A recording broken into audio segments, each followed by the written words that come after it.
তো গাইস আজকে আমরা আবার ব্লগ বানাতে যাবো। তো গাইস আমাদের রাইডার চলে এসছে।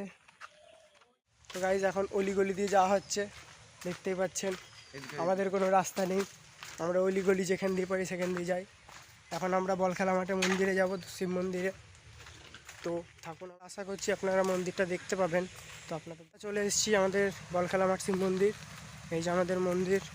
আরও ওই যে দেখতে পাচ্ছেন কালো ধোঁয়ার ওখানে রাস্তার কাজ চলছে, পিচ পাথর মিক্সিং চলছে, ওটা আপনাদের দেখাচ্ছি, থাকুন আমাদের সাথে। দেখতেই পাচ্ছ এখানে এটাই পিচ আছে আর ওখানে পাথর আর পিচ মেশানো হচ্ছে।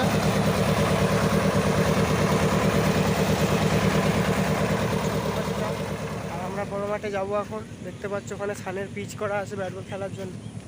এটা হচ্ছে আমাদের রাটঘর মাঠ। বাচ্চারা এখন গরমকালে র্যাকেট খেলছে, এত র্যাকেট খেলার ঝোঁক ওদের। তো গাইজ এই যে আমাদের ক্লাব বলখেলা মাঠে, ওই সাদা রঙের নীল দরজাটা হচ্ছে বাথরুম। তো বাথরুমের পাশে আমাদের জল খাওয়ার মতো ব্যবস্থা করা আছে। এই যে দেখতে পাচ্ছেন ট্যাঙ্কি আছে, কল আছে, আর ক্লাবের ছাদে ওই যে সোলার লাগানো আছে, যেটা সোলারের সাহায্যে এই যে মোটর দিয়ে জল ওঠে ট্যাঙ্কিতে, দেখতে পাচ্ছেন। আমাদের মিষ্টিপাড়া মাঠ। এই যে আমাদের এটা মেন মিনি, এখান থেকে সব জমিতে জল যায়, এই যে দেখুন আপনারা।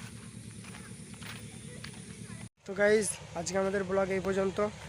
আমাদের রাইডার একটুখানি দরকারে বাড়ির দিকে গেছে, আর আমার এখন পড়া আছে, আমি পড়তে যাচ্ছি। তো আমাদের আজকের ব্লগ এই পর্যন্ত, এখানেই শেষ।